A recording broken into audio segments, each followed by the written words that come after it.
the judgment of uh, former Prime Minister P.V. Narasimha Rao's case in the robbery case. Huh? Now this is the leading judgment on the point of whether the parliamentarians and legislatures, whether they enjoy absolute immunity or partial immunity, under what circumstances they enjoy it. You learned that here. Last week we learned the learned magistrate in Kerala rejected the application under section 321 on behalf of the legislature, on behalf of the assembly member of the Kerala Assembly, against whom criminal prosecution was earlier launched, because indulging in the act of vandalism against the speaker, damaging public property. Then, with the change of government, the matter having been resolved, an application was made by the public prosecutor under section 321 CRPC to withdraw the criminal case, citing various grounds, that it is not in public interest, that the evidence is not available, that that the matter has been amicably resorted to, and the evidence of the CCTV camera is in the nature of secondary evidence, and it is not permissible, it will not be possible to obtain certificate under section 65A and B of the Indian Evidence Act, which will be protracted. These are the grounds which were not convincing enough for the learned magistrate, who was pleased to reject the application on the ground holding that it will set a wrong precedent if an application is allowed to be withdrawn criminal prosecution for the acts of vandalism on the part of the learned legislatures. So the application was rejected. Then matter was taken to the Honorable High Court by way of revision under section 397 CRPC, and the High Court gave a concurrent finding affirming the judgment of the Kerala High Court, rejecting. So the Kerala High Court discussed various rulings of the Supreme Court, Shivananda Paswan's case, P.V. Narasimha's case, slightly in that regard, because you should know exactly. Now the judgment of Justice, the Supreme Court, namely of Justice Chandrachud and Justice M.R. Shah, has been uploaded. Now today we'll see the judgment. It has taken a departure, because in P.V. Narasimha Rao's case, ultimately the Supreme Court, the larger bench, it's a constitution bench judgment. The three-bench judgment took the view that here the bribery charges against the parliamentarians, they have complete immunity in the matter, unless a sanction has been granted by the concerned speaker in the matter. So you know that earlier in Antule's case, Ram Nayak versus Antule in the year 1984, Supreme Court had taken the plea that here a member of the state legislature member is not a public servant. That was in the year 1987, which resulted in the amendment of the various provisions of the Indian Penal Code, as well as the then the Act of 1988 came into picture. That is the Prevention of Corruption Act, which gave a section 2C a very wide definition, which also included the judges of the Supreme Court, High Court, parliamentarian, legislatures, everybody within the sweep of a definition of a public servant who can be prosecuted. So in this regard, you should also would like to know, when the after the aftermath of the judgment of the Supreme Court in Antule's case, that was in the year 1987, 1984, the Parliament amended, brought into force several legislations. This which I would like you to make a note of it. Those are number one, the Central Vigilance Commission Act of 2003, because pursuant to Article 105 of the Constitution of India, read with Article 194, there was no law as such. Who is the authority who can give permission? under the provisions of CRPC, the state of Maharashtra has amended under section 197, the permission can be granted by certain authorities. The Supreme Court, Justice, the division bench of the Supreme Court, while dealing with the case of Kerala Ruckus case, held that here the Kerala has not amended the provisions of section 197. There is no person who can give the permission under the provisions of Article 194 of the Constitution. That I will point out to you, Singh. Then some of the relevant provision in that regard, you must know that after the judgment of Antule's case, the Parliament brought into force the provisions of Prevention of Corruption Act 1988. In the 1988, the definition of public servant became very wide under Section 2C. When you open the Prevention of Corruption Act, it's a very exhaustive definition, including almost every person. So, the earlier finding of the Supreme Court in Ramdas versus A.R. Antule, that legislature is not a public servant, stands repealed now. That is no more a good law now. The provisions have been laid down. That is it. Then sections 19 of the Prevention of Corruption Act. When you see open, kindly Prevention of Corruption Act in that regard. Section 19 tells you for offences against public servants, previous sanction is necessary for prosecution. Previous prosecution is necessary in the matter. Because when you see the mischief of the provisions of Article 105, please उससे पहले देख लीजिए आप. When you open Article 105, 105 subclause 2 say that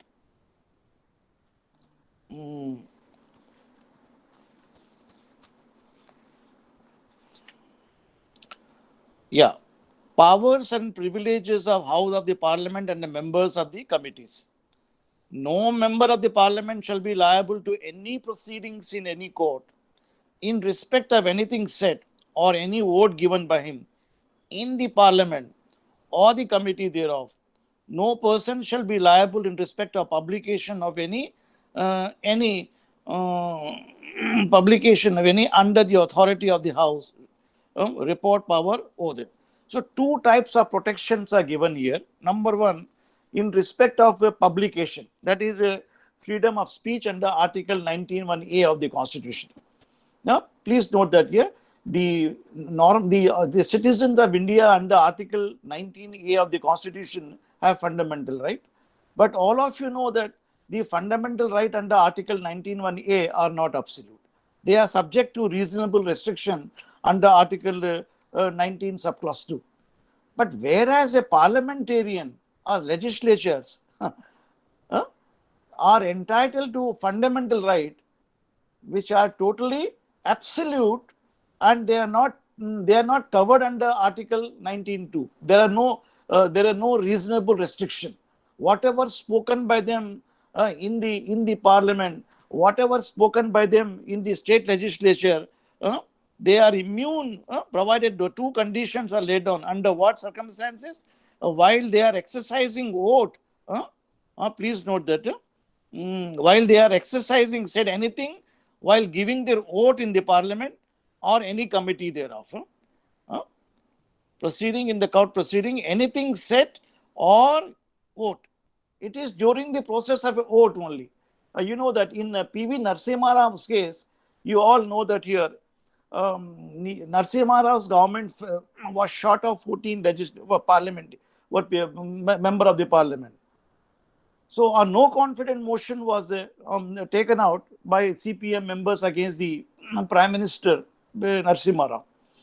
In the no confidence motion, the allegations were that the motion was defeated on account of the fact that the P.V. Narasimha Rao, the then Prime Minister, was indulging in he hatched a criminal conspiracy, was bribing everybody, all the parliamentarians from various parties, and as a result got thereof defeated the motion. That was the allegation. That's a very interesting judgment. We all should go through. The citation I will give you of the P.V. Narasimha Rao's judgment. Please open and keep it here. Before the Narasimha Rao's judgment, before I deal with the judgment of the Kerala Assembly, and I would like to take you through the Narasimha Rao's judgment, which is very, very important. It's a 5-bench judgment.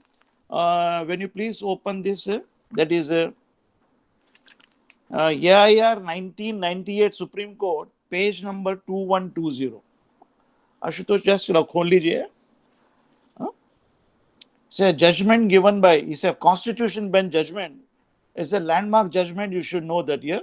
Judgment of Justice Agrawal, Chief Justice Agrawal, Justice J.N. Ray, Justice Anand, Justice Bradwaj, and Justice Rajendra Babu. Now, there are at least 3 to 4 judges wrote a concurrent judgment, majority judgment. In that regard, I will read you the judgment of the majority. I will give the salient feature. The judgment is very big. We will not be going through to understand the salient feature. It says that basically, when you open the main judgment of Justice S.C. Agrawal for himself and on behalf of Dr. Anand J. This is partly dissenting and partly accepting. The judgment is starting with here, whether by virtue of Article 105 of the Constitution, a member of a parliament can claim immunity from prosecution and charge of bribery in a criminal court, and whether a member of the parliament is a public servant if failing within the purview of the Prevention of Corruption Act 1988 and after. So these are the 2 questions which have come up for consideration before this bench, and I will not be taking you through the entire judgment. Some of the salient features I will take you through. Some of the salient features of the judgment. In paragraph number 2, the Honorable Supreme Court brings on record the general election for the 10th Lok Sabha in the year 1991.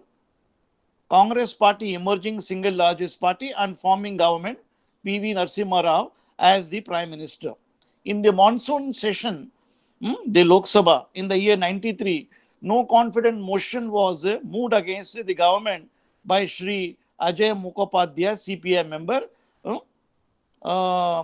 It was short of 14 members. It is given that year. Now, the various members who have been bribed, who has been hatching criminal conspiracy, their names are given as a long list. I will not be taking you through that here. In paragraph number 2 is given that here various names are given. Bhajan Lal's name is there, Daivan Lal is there, Lalit Tiwari's name is there.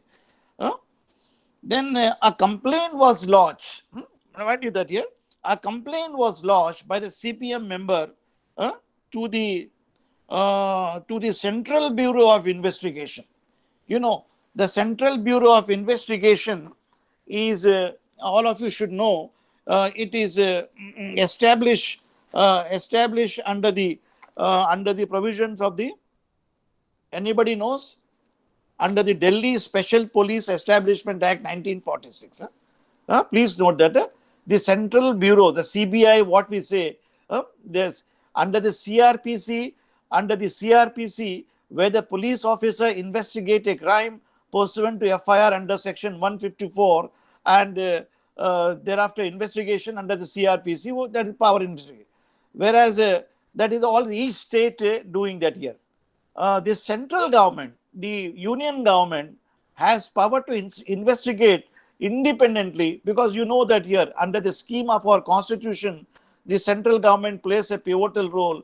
It can take away the state subject, enact, it can investigate the crime. Now all of you seeing that here NIA is taking over, CBI is taking over in many of the cases. So the power of the CBI is flowing from the Delhi Special Police Establishment Act 1946. Please note that. Now, under that, section 6 is important. Can you please open section 6 of the Delhi Special Police Establishment Act 1946. Because that was the complaint file. That was a complaint FIR file, because the general provisions of CRPC would be applicable, and these are the special provision.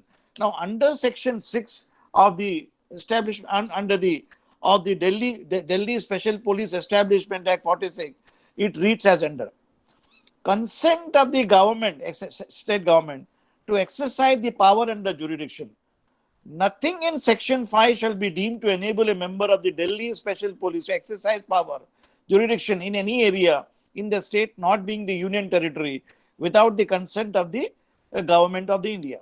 Number 6A, approval of the central government to conduct inquiry or investigation.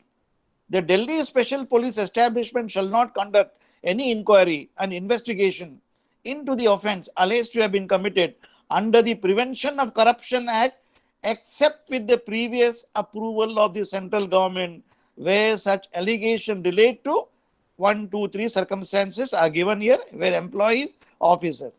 Now, it is now well settled law, after the judgment of Veeraswamy, Justice Veeraswamy, you know that a Supreme Court judge was prosecuted. You all must be knowing that here he was a Supreme Court judge, the Chief Justice of the Madras High Court, who became a judge. He was one of the judges who was prosecuted for corruption, and the Supreme Court in that was the case in the year 1993, if I am not mistaken. I will give the citation.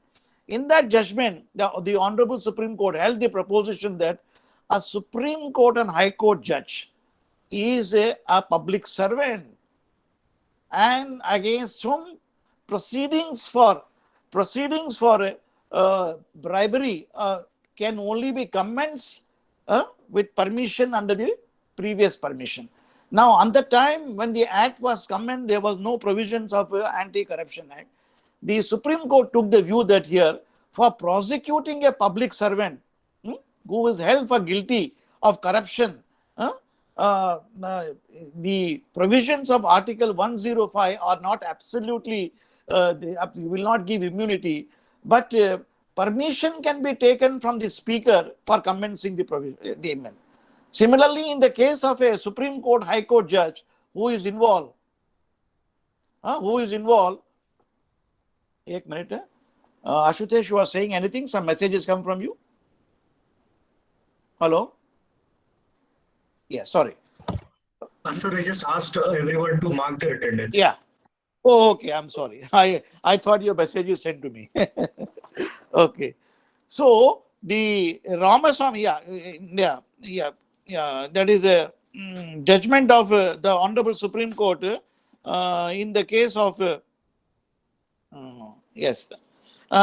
took the view that here the Justice Veeraswamy's case, when the Anti-Corruption Act was not there here at the time, it was not bountiful, the permission can be taken from the President of India, and proceeding can be commenced. Now, under the provisions of Delhi Police Act, the state government, central government permission is taken. Now, similarly, when this matter in the P.V. Narasimha Rao's case, the first proposition the Supreme Court dealt in this way. When you see the finding of the Honorable Supreme Court, because the judgment is very large, while examining the judgments of the English court, Canadian court, Australian court, the Supreme Court said that they have distinguished the position. In England, the Parliament is supreme. Their Parliament is also is discharging some of the judicial function, whereas Indian Parliament does not discharge a judicial function except the legislative functions, and hence the court has power to commence legal proceeding against the parliamentarians in that regard after obtaining due permission under the provisions of the Corruption Act. That was the issue. Now, when you see the relevant observation, I'm telling you, they have given even the case of a New Zealand High Court. I will not bother you about that. The relevant paragraph, if you have got the paragraphs numbers are given in your judgment, which I gave it to you. Paragraph number 50 check करें यहाँ पे. where the Supreme Court has given its finding, the criminal liability incurred by a member of a parliament who has accepted bribe for speaking or giving his vote in parliament in a particular manner, thus arises independence of making the speech giving vote of the member, and the liability cannot therefore be regarded as liability in respect of done anything given by parliament. We are therefore of the opinion that protection granted under 1052 cannot be invoked by the appellant to claim immunity from prosecution on the substantive charge in respect of the punishable under section 7, 13(2) and 13(d) and 12 of the Prevention of Corruption Act, and the charges of criminal conspiracy under 120B IPC read with so. So this is the ratio of the judgment in paragraph number 50. Then the Honorable Supreme Court, the larger bench, while speaking here, they took up I will also take you through the final finding.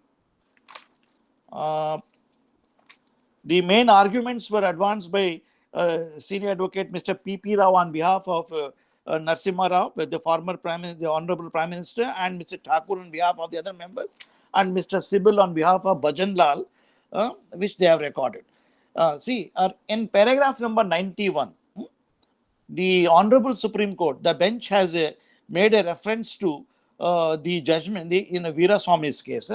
Veeraswamy's case was a 1991 3 Supreme Court reporter, page number 189, where Justice Verma was dissenting in the matter. Dissenting judgment was not agreed here. In paragraph number 22, when you see what does the Supreme Court judgment says about Justice Veeraswamy's case, with due respect, we find it difficult to agree with the observation. Now, what is the observation? The observation is given in paragraph number 91, where Justice Verma says,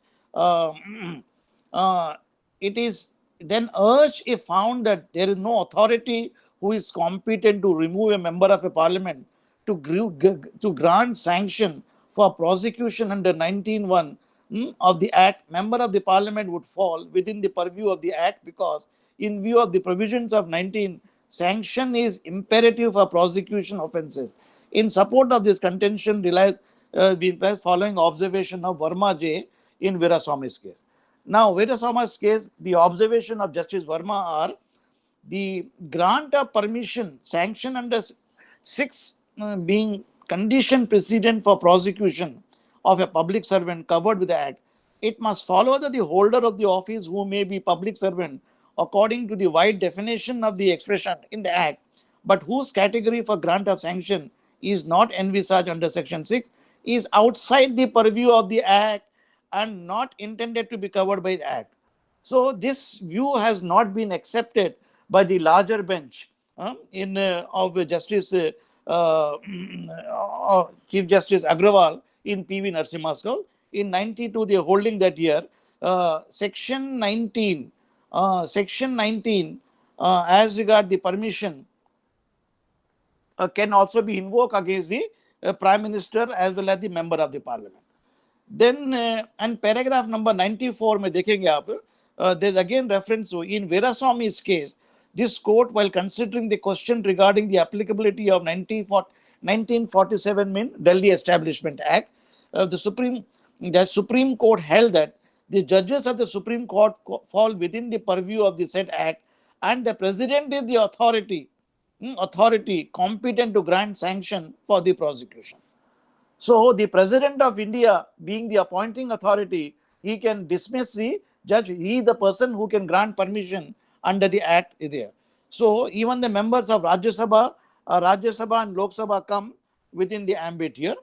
So ultimately in paragraph number 95 is the concluding paragraph. We say that on the basis of the discussion, we arrive at the following discussion. So the larger bench, the Chief Justice, the bench, Justice Agrawal speaking for himself, and Justice Anand, which you may call it on the point of one issue, larger bench here is a minority view, and on the point of immunity being granted, is a minority view. They held here member of a parliament does not enjoy immunity under 105 of the Article 105 of the Constitution for being prosecuted for conspiracy for an offence involving or for acceptance of a bribe for the purpose of it. So this ratio laid down by the bench of the Supreme Court in P.V. Narasimha Rao by the Chief Justice Agrawal and Justice Anand was not accepted by the larger bench consisting of Justice G.N. Ray, Justice Barucha, and Justice Rajendra Babu, which I will come to know that. Then the second point, see, a member of the parliament is a public servant under 2C of the Prevention of Corruption Act. So this proposition that a member of the parliament, all members of the parliament, now legislatures are public servant, which has been accepted, which was not the case in the earlier case of A.R. Antule's case. That is A.R. Antule's case. I will give you the citation. 1 minute.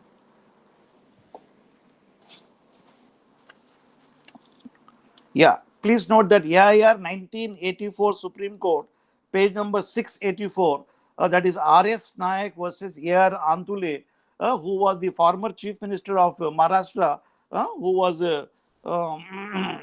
was prosecuted under the provisions of the Corruption Act. The Supreme Court took the view that he was not a public servant. So that was the view at the time. The provisions of the Corruption Act were not in force. Now the settled view is that here the parliamentarians, all the state legislatures, they are public servant within the meaning of Section 2C of the Corruption Act of 1988. The Corruption Act was enacted after Antule's judgment to overcome the view taken by the Constitution bench earlier in Mr. Antule's case, A.R. Antule's case, which was decided by the bench of Justice D.A. Desai, Justice Pathak, Justice Chinnappa Reddy, Justice A.P. Sen, Justice Balakrishna Iradi. That was the view taken here. You all should read this matter. It's a very interesting judgment. Now, the Justice Barucha, before Justice Barucha, Justice J.N. Ray, paragraph number 96, you will find the judgment of Justice A.N. Ray. I had the privilege of reading the judgment of my learned brother, Mr. Justice S.C. Agrawal, and the other learned brother, Justice S.P. Barucha. Though I respectfully concur with the finding of Justice Agrawal and agree with the reasoning for such finding that the member of the parliament is a public servant under 2C of the Corruption Act, since there is no authority competent to grant sanction for the prosecution so and so act, the court can take cognizance of the offence under section 19(1) of the act in the absence of a sanction before filing a charge sheet in the matter. That was the view accepted here.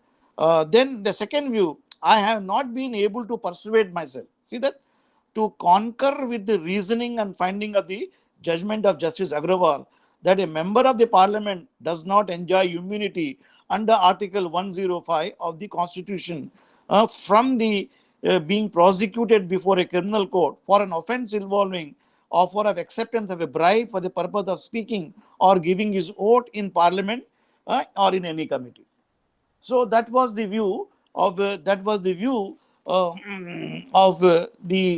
two bench judges, which was not agreed upon.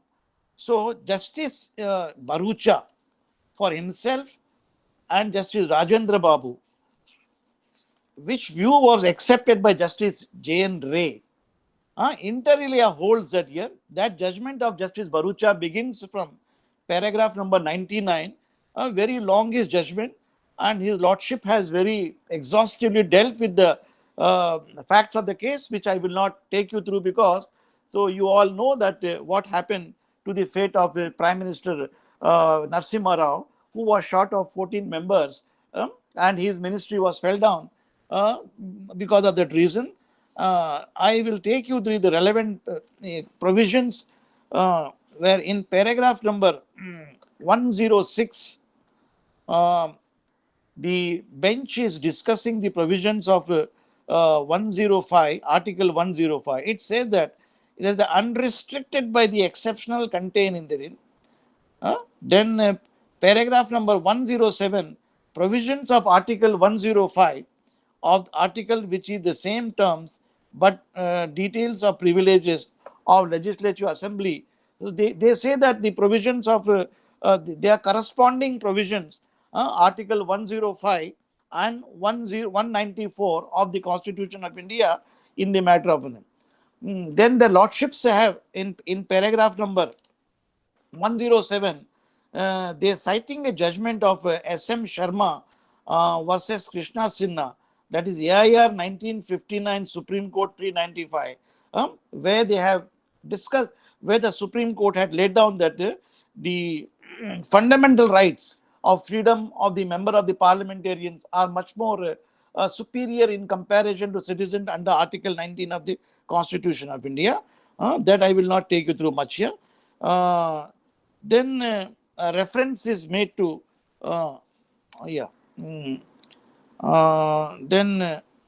reference is made to various judgment of the Supreme Court, and in paragraph number 113 they discuss the case of State of Madras versus Swastik Tobacco Company while dealing with the interpretation with regard to under 103, under 105 subclause 2.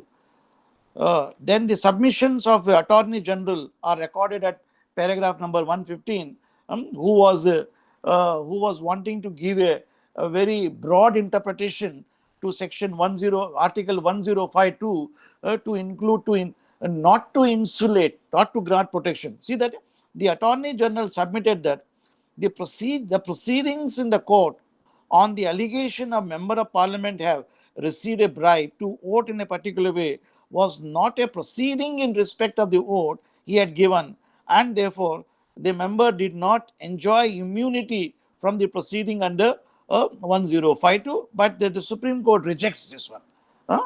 Because one of the contention raised before the bench of Justice Chandrachud and Justice Shah yesterday by the Kerala bench was that here damaging the public property, damaging the public property by the MLC.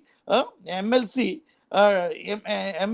is an act within the meaning of they are covered and insulated under the provisions of Article 194 of the Constitution of India, and they cannot be questioned. But the bench of Justice Chandrachud and Shah was persuaded to hold that here the act of vandalism does not come within the purview of the protection under the privileges under 194 or 1052 of the Constitution. So more or less the present Supreme Court bench has persuaded itself to believe the submission which were recorded on behalf of Attorney General in P.V. Narasimha Rao's case, which the larger bench did not accept it here. So it's a very interesting matter. Then I will correlate it here, whether the present two-bench judge of the Supreme Court in Kerala Rakas case was justified in invoking the provisions here. We'll come to know that here. Then paragraph number 19, 20, their lordship have discussed the various English judgment and Canadian judgment and New Zealand judgment to buttress this case, but I will not be troubling and wasting your time, as it may not be important for examination point of view, but when you get time, read them, because they will enlarge the scope of your horizon and knowledge. That is very important. What does the various foreign courts say, American courts say, what is the British courts say? There are conflicting judgment supporting the Supreme Court has borrowed some of the dissenting judgment of the American courts to rely upon. See, in paragraph number 130, the judgment of Brewer was followed in United States. The dissenting judgment was followed, expressing the view that indictment in the question should have been dismissed, and since the corruption agreement of a legislature is probable so and so. So Justice Bharucha chose to follow the dissenting judgment in the US case, where the protection was granted to the parliamentarian in bribery cases, which was taken lightly and not rigidly like in Indian cases. Then in paragraph number 34, when you see that here, it is difficult to agree with the learned Attorney General that the word in respect of must receive a broader meaning in protection under 1052 is limited to court proceeding and impugn speech that is given to vote is a cast and arising out of object of protection would be fully satisfied. The object of protection is to enable members to speak their mind in parliament and vote in the same way. So the learned attorney general wanted to say that proceedings mean when the matter goes to the court of law, and not at the time during the parliament the members vote and what they discuss and what kind of a conspiracy is indulged in, whether to vote for or against is not the subject matter of discussion, which doesn't come within the sweep of Article 1052, thereby claiming protection. The Supreme Court did not agree. The Supreme Court said that here the members have a freedom to speak their mind. Because the parliamentarian legislature, they cannot be obstructed. If they are obstructed, it will open floodgates of litigation. Every citizen will file cases against them. They will not be put up your case, and you have seen in many such cases such things happen. Then in paragraph number 135, they say that we are actually conscious of the seriousness of the offense, the alleged bribe taking at the said committed. It is true that they bettered a most solemn trust committed to them by the represent.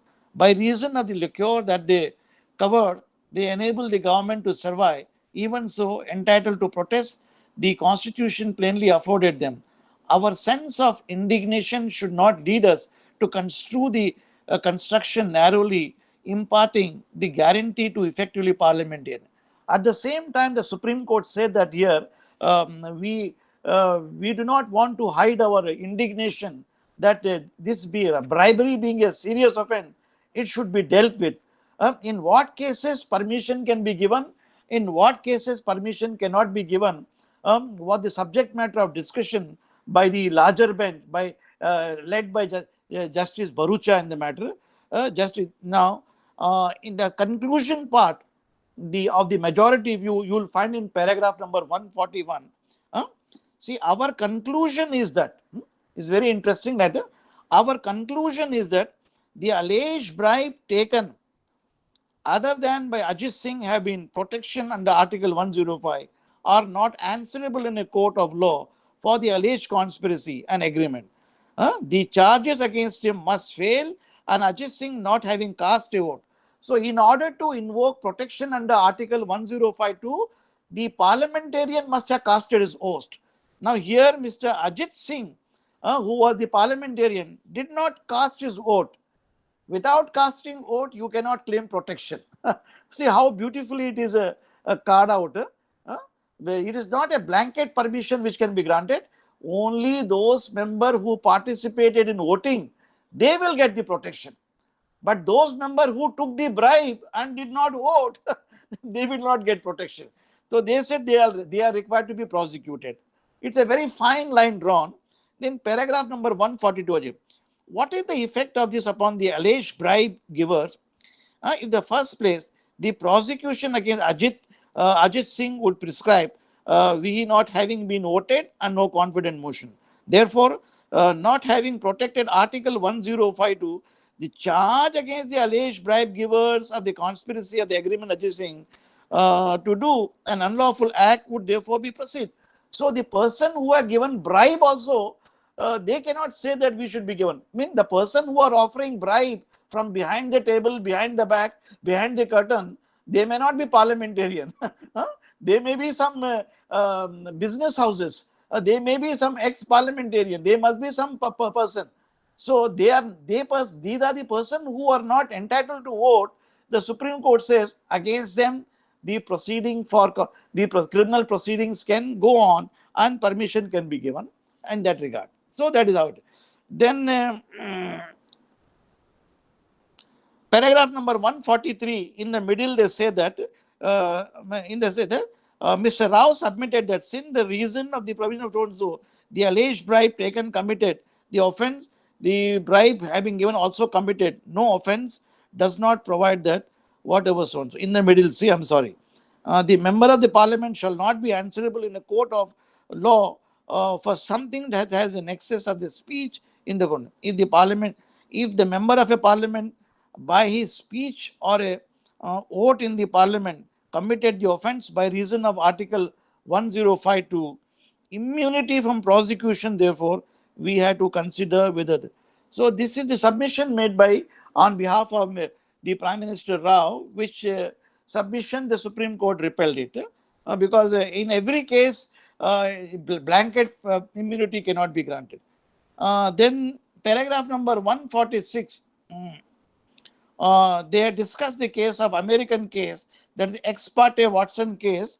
I will not take you through that. Then paragraph number 48, the submissions. See, to repeat what we have said earlier, Mr. Rao is right. Subject to two caveats. This is what. In saying that Parliament has the power not only to punish the member of the offence committed by them, but also to punish others who have conspired with them to have the offence committed. First, the action that they constitute the offence must also constitute the breach of the Parliament privileges or contempt. Secondly, the action of the Parliament will take and punish, will impose a breach of privilege and contempt. So there is no reason to doubt that the Lok Sabha can take action and privileges or contempt against the bribe givers, against all age papers, whether or not they are members of the Parliament. That is not say the court cannot take cognizance of the offence of the alleged bribe given under the criminal law. So the contention raised on behalf of Prime Minister Narasimha Rao was that when Parliament is competent to take action, namely punish the offender as well as so why the court should, why permission be given for going to the court of law for prosecution? That contention was not agreed by the Supreme Court. Say that both the Parliament may be having the power to take the offender for contempt of itself, because whereas at the same time when the offence is committed, unlike in England the Parliament exercises both legislative as well as judicial powers, whereas in India our Parliament legislatures do not exercise judicial powers. Judicial powers are vested with the judiciary, the Supreme Court and High Court and the lower hierarchy. So in that context, so the Supreme Court meant to say that yes, to a certain extent the Parliament has got powers to try commit them for punishment. At the same time, there are concurrent powers with the court, because offences under the provisions of Prevention of Corruption Act and CVC, they were only triable by the court of law, and Parliament is not a court within the meaning of the provisions of law. So that contention stood repealed here in the matter. Then I will conclude this judgment by pointing out in paragraph number 156, 157, the Supreme Court again discussing the scope of the judgment of the Supreme Court in A.R. Antule's case, which we already discussed, and there is no need to again repeat it. Formally, then, in paragraph number 169, the Honorable Supreme Court said that here, 69 and 170, Veeraswamy's was case, considering the applicability of 197 Act, judge's discretion. Then this court by a majority concluded that the judge of the High Court and the Supreme Court was a public servant within the meaning of Section 2 of 1947 Act. A prosecution against him could be lodged after obtaining sanction of the authority under Section 6 of the 1947 Act. 97 Act is a Delhi Police Act, Establishment Act, where CBI comes into play and CVC comes into play. So this is the final view. You will come to know that here. Paragraph number 174 में check करेंगे आप, मिलेगा आपको. Then paragraph number 176 के अंदर, for the purposes appreciating the arguing the president is the authority competent to remove the member of the parliament from his office under Article 101, 102 under the head of the disqualification. So you know that here under the Constitution of India, when the parliamentarian make a mistake here, when they commit any offences, they come under disqualification under the provisions of Article 101, 102, 103 of the Constitution. Similarly, the state legislatures disqualifications are contained under Article 190, 191, and 192 of the Constitution of India. So it's a beautifully written judgment. So then paragraph number 102, disqualification has been mentioned. In what cases? See, on winding up here, in paragraph number 180 is the conclusion. We have therefore reached the conclusion. Read the conclusion. Member of the Parliament and the state legislature are public servants, liable to be prosecuted for offences under the Act, but that they cannot be prosecuted for offences under Section 7, 10, 11, 13 because for want of authority competent to grant sanction, we therefore entertain the hope that Parliament will address itself the task of removing the lacuna with due expedition. So by virtue of the direction given by the Supreme Court that there is no law as on today, how the Delhi Administration Act can go against corruption against certain public servant, that is how the provisions of CVC have been enacted by the Parliament. You know, Alok Verma was one of the chairmen, you know, one of the member, where the Prime Minister of India is the, please see that open, Central Vigilance Commission Act of 2003. This has been enacted after the judgment of the Supreme Court in P.V. Narasimha Rao's case, when pursuant to the provisions of Article 1052, when there is no law, there is no law laid down here. Under the CVC, know that all of you, the Honorable Prime Minister is the chairperson, the Home Minister is the member, and the leader of the opposition is the person, even and appointment takes place, even the Chief Justice of India. Now, their role functions are given in Section 8. The function of the committee are to exercise superintendence over the functioning of the Delhi Special Police Establishment Act relating to investigation of offences allegedly committed under the Prevention of Corruption Act on offences with the public servants specified in Section 2 of the CRPC. So that is the guideline laid down. A senior officer, superior officer can investigate the offences under the CVC and not area. Now, please bear in mind the provisions of CVC which have been couched here.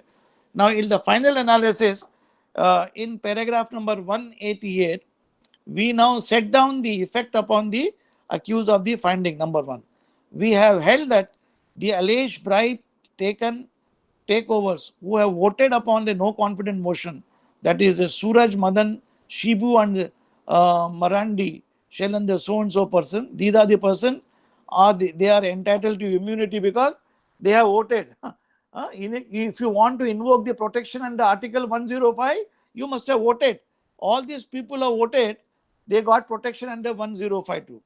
Now, those people who never voted, took money, they were not protected.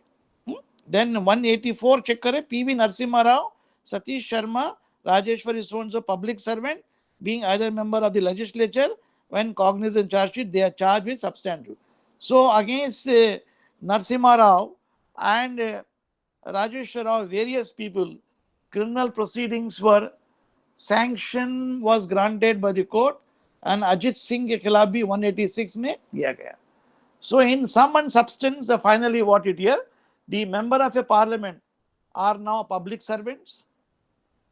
Unlike the judgment of the 1984 in Antule's case, where it was held that the parliamentarians and legislatures were not public servant.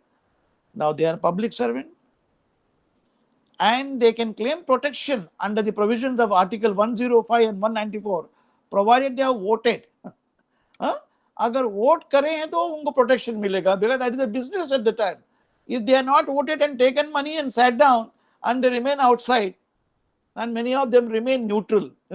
Many of the parliamentarians say that we are not supporting the motion, we are not even refusing the motion. So in such a scenario, when allegations of bribery are made against them under the Prevention of Corruption Act, prosecution can be launched against them for claiming protection without voting. Please note that it's a condition precedent in order to invoke protection under 105 and 194 subclause 2. You must have voted. If you don't vote, and no protection. That is the judgment of P.V. Narasimha Rao's case. Anybody want to ask me any question, please ask. So you understood. Then under the provisions of section 197, they have introduced thereafter, after the judgment, they also introduced Parliament the Lokpal Lok Ayukta Act of 2013. So when you want to prosecute a Supreme Court, High Court judges, you need the permission of the Lok Ayukta. Please note that. Please open Lok Ayukta Act. Anybody has that? Lok Ayukta and Lok Ayukta Act 2013. Open section 223. These are all dealing with the permission. See, power of the Lokpal to grant sanction for initiation of prosecution. Notwithstanding anything contained in 197 CRPC and section 6A of the Delhi Police Act or section 9 of the Prevention of Corruption Act, the Lokpal shall have the power to grant sanction to prosecute under subclause A, 7 and 20. No prosecution shall be initiated against any public servant accused of any offence alleged to have been committed by him while acting, perpetrate to act in official duty, and no court shall take cognizance of the offence except with the previous sanction of the Lokpal. So, when an allegation is made against the public servant, either a judge or a magistrate or any public servant in the higher capacity, so inquiry will be held here. And jurisdiction of the Lokpal, including Prime Minister, Member of the Parliament, jurisdiction of the Lokpal to include Prime Minister and Minister of Members. So inquiry can also be held against the Prime Minister. So uske liye Lokpal Lok Ayukta Act, please note that here, is very important. Except international relationship and public order, energy and space, the Prime Minister can be prosecuted for any offences. He can be inquired into any of the offences.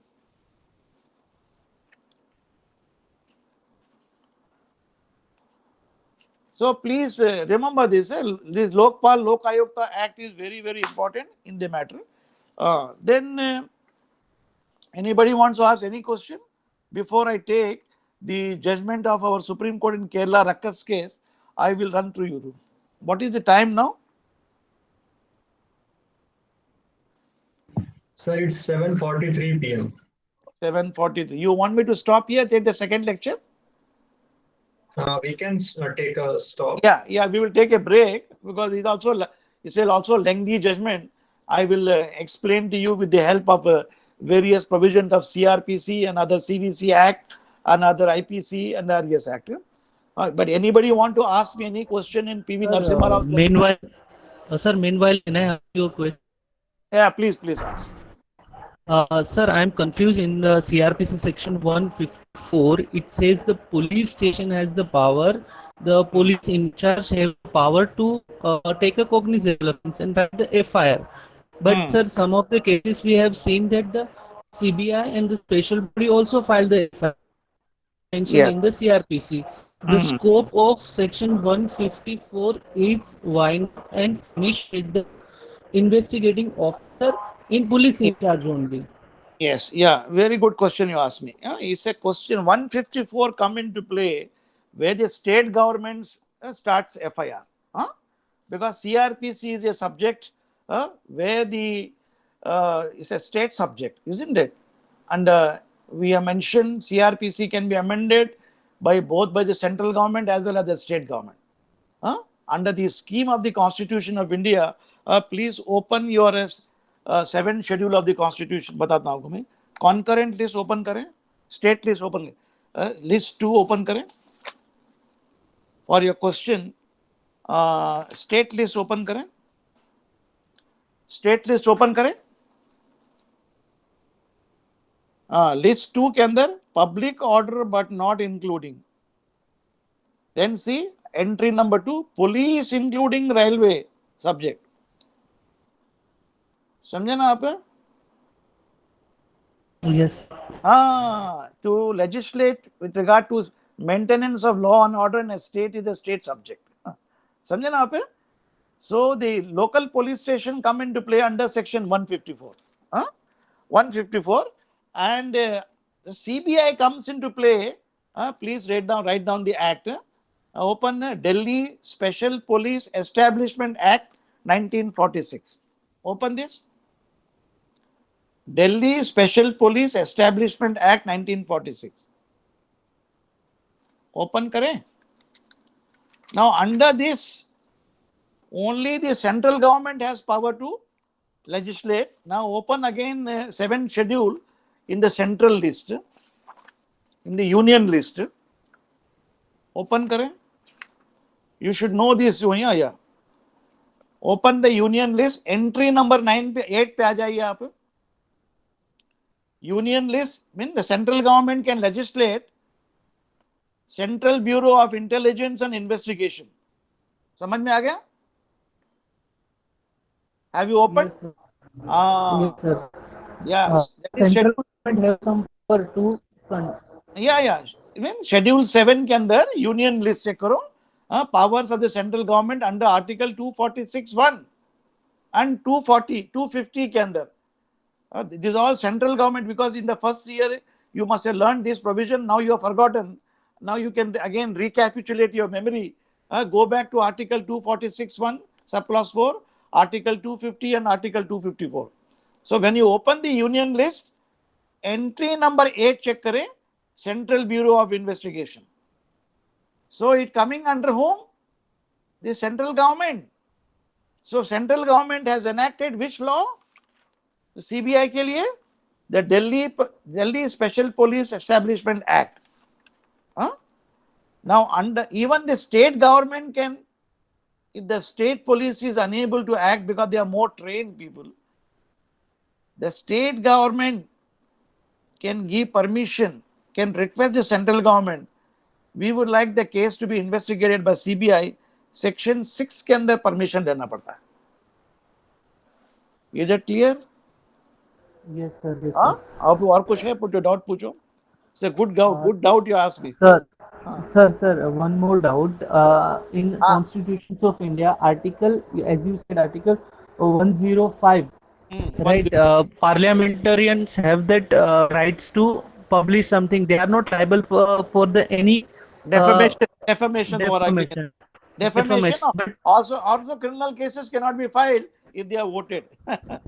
1052. But sir, while they are protesting in the Lok Sabha, in the Rajya Sabha, sometimes, so the main time Lok Sabha speaker or either Rajya Sabha speaker, they have special immunity to revoke them or send them out of the house. So isn't it the violation of Article 105 of their immunity?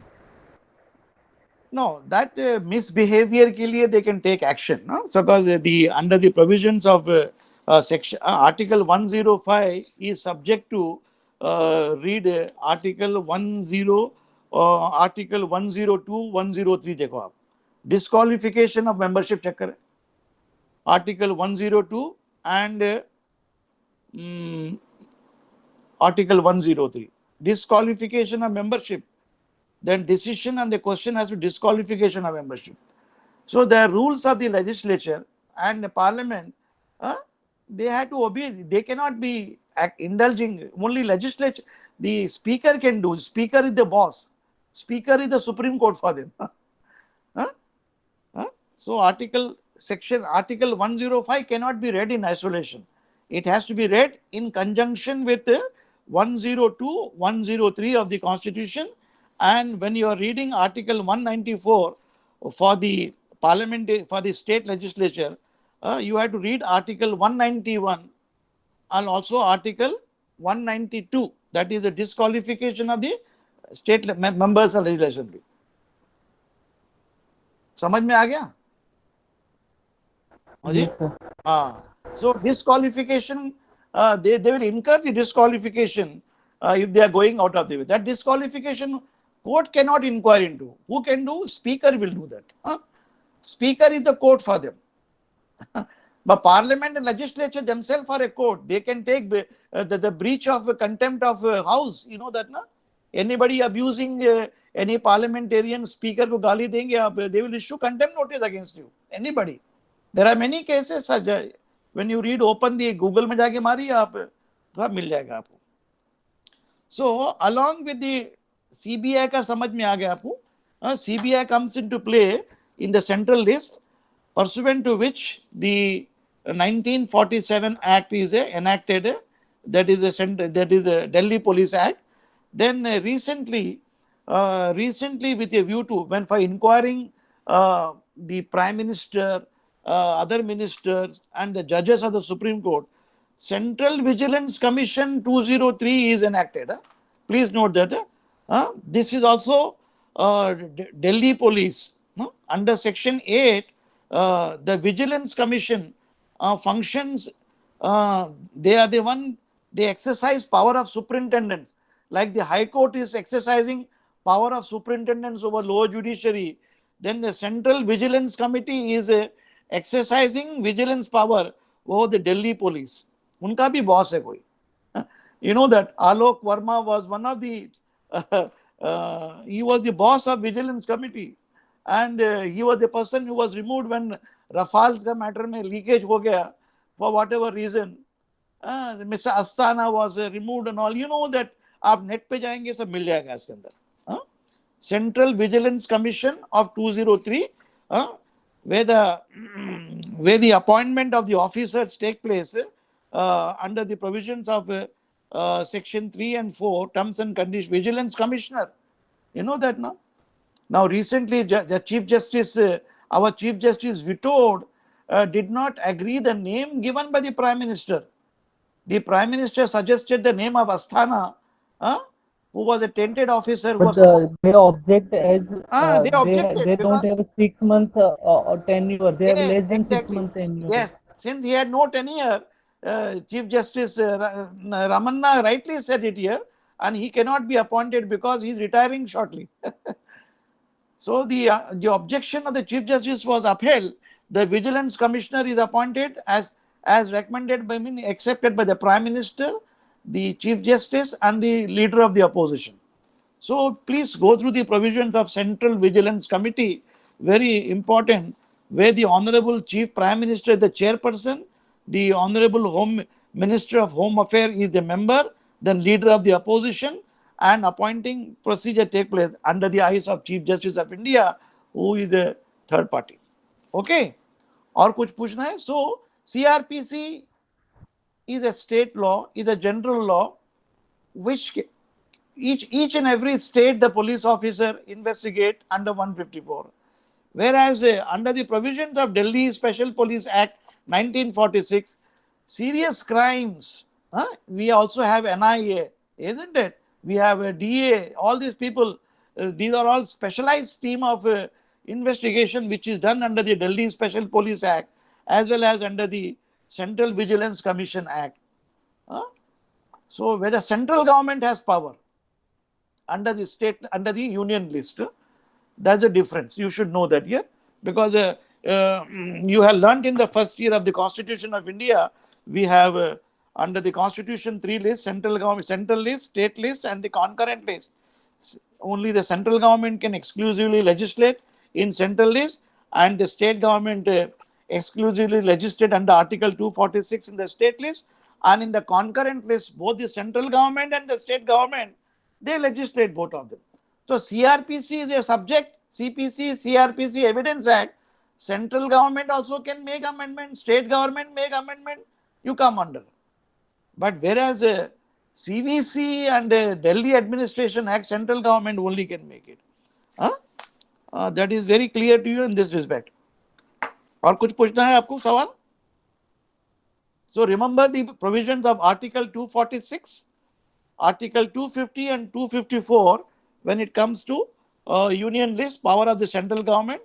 And when it comes to state government to make laws, please bear in mind Article 246 subclause 3 of the Constitution, that is a state list. And when it comes to concurrent list, Article 246 subclause 2 of the Constitution of India.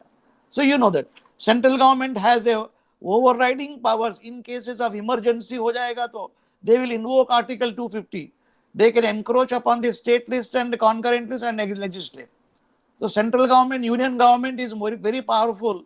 Ours is exactly not a unitary system or a federal system. It's a quasi-federal system. Like in America, every state is independent. But in India, every state is not independent. Ours is a mixed system. Quasi-federalism we have got. As a result, whereas the central government has an upper hand. Okay. और कुछ पूछना है नहीं, सवाल जवाब before we come after 10 minutes के बाद? So we can meet after 10 minutes. Okay, 10 minutes के बाद मिलेंगे. All the best. Thank you. Okay.